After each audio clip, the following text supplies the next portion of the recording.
Vendredi 26 avril 2024, défendre la vérité. Nous sommes reconnaissants envers Dieu de nous permettre de partager des moments aussi précieux avec vous sur votre chaîne L'Aventure dans la Parole. Notre communauté s'agrandit et c'est grâce à vous. Soyez vous aussi actifs avec nous pour répandre le message en likant, en partageant le lien. Nous vous invitons à vous abonner pour recevoir des notifications chaque jour. Et pour un confort d'étude en continu, nous vous proposons la playlist de chaque semaine. Le texte à mémoriser que nous vous invitons à dire une dernière fois avec nous aujourd'hui se trouve dans Jean chapitre 3, les versets 14 et 15. Et comme Moïse éleva le serpent dans le désert, il faut de même que le Fils de l'homme soit élevé, afin que quiconque croit en lui ait la vie éternelle. Nous vous invitons à le redire avec nous. Jean chapitre 3, les versets 14 et 15. Et comme Moïse éleva le serpent dans le désert, il faut de même que le Fils de l'homme soit élevé, afin que quiconque croit en lui ait la vie éternelle. Comment et pourquoi les chrétiens fidèles à Dieu ont été persécutés à travers les siècles? Qu'est-ce qui a permis au peuple de Dieu de lui rester fidèle même dans la souffrance? Les séquences de cette semaine nous ont aidés à répondre à ces questions et nous avons commencé à le faire le samedi 20 avril en introduisant la série de cette semaine, Défendre la vérité. Puis nous avons continué le dimanche 21 avril avec la séquence Persécuté mais triomphant. Puis le lundi 22 avril, la lumière dissipe les ténèbres. Le mardi 23 avril, le courage de tenir ferme. Le mercredi 24 avril, l'étoile du matin de la réforme. Le jeudi 25 avril, réconforté par l'espérance. Et aujourd'hui, nous poursuivrons avec des réflexions avancées. L'auteur Ellen G. White, dans son livre La tragédie des siècles à la page 88, dira ceci.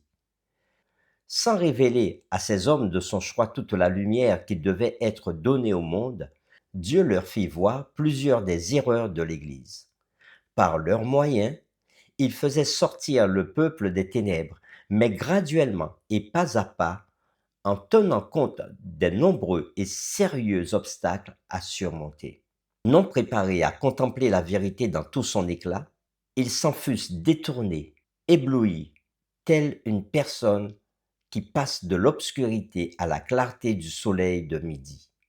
Siècle après siècle, d'autres ouvriers fidèles allaient être chargés de conduire les âmes plus loin encore sur le chemin de la réforme.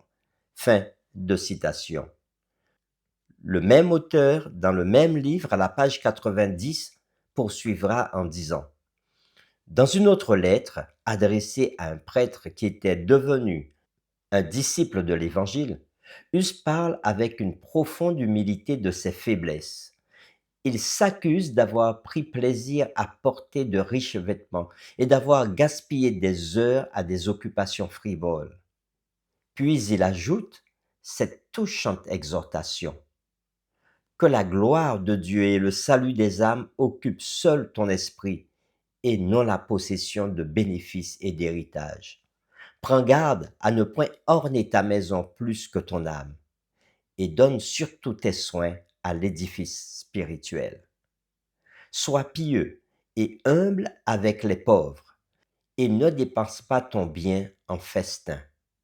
Si tu n'amendes ta vie et ne t'abstiens de vêtements somptueux et de superflus, je crains que tu ne sois gravement châtié comme je le suis moi-même. Fin de citation. Pour terminer, voici quelques questions sur lesquelles nous vous invitons à réfléchir et à échanger avec votre famille et votre communauté de foi. Qu'est-ce que la lumière progressive? Pourquoi Dieu révèle-t-il la vérité progressivement? Comment ces principes s'appliquent-ils aux chrétiens d'aujourd'hui? Comment les nouvelles découvertes de la vérité se rapportent-elles aux vérités antérieures que le peuple de Dieu avait comprises? Pourquoi la nouvelle lumière ne doit-elle jamais contredire l'ancienne? Une autre question? Quel que soit l'endroit où vous vivez, votre culture va promouvoir des valeurs, des idées et des codes moraux qui, d'une manière ou d'une autre, sont en conflit avec ce que la Bible enseigne.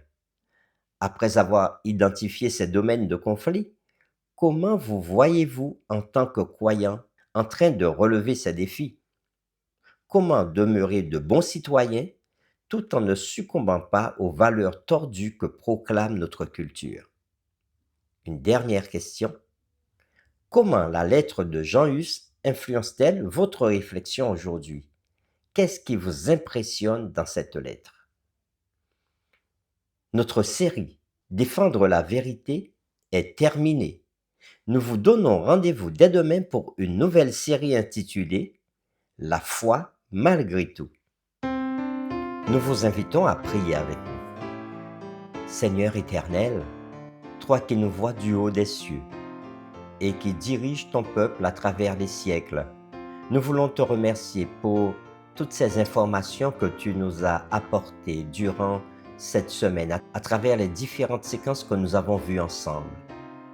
Nous te remercions parce que tu nous as permis de voir que ton peuple est resté fidèle à toi et que progressivement tu as révélé ta lumière pour que ta vérité éclate et arrive jusqu'à nous. Nous voulons encore te dire merci pour ce que tu nous permettras de comprendre et de connaître jour après jour.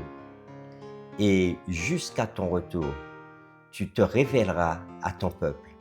Alors Seigneur, aide-nous à te rester fidèles et surtout à répandre ta vérité à travers le monde entier.